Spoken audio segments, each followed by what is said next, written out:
सोलापूर शहराला रविवारपासून 12 मे सरसकट 5 दिवसाआड पाणी पुरवठा करण्यात येणार आहे, अशी माहिती महापालिका सार्वजनिक आरोग्य अभियंता व्यंकटेश चौबे यांनी दिली। सोलापूर शहरात तापमान वाढ होतीये, त्याचबरोबर उजनी जलाशयातील पाणी पातळी वरचेवर घटते आहे।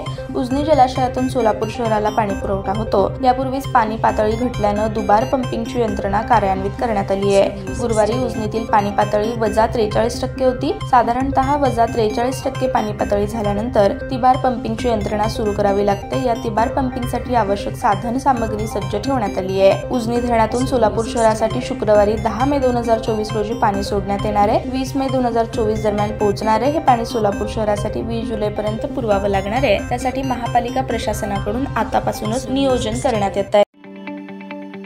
ताज्या बातम्या पाहण्यासाठी प्राईम महाराष्ट्र न्यूज चॅनलला सबस्क्राईब करा।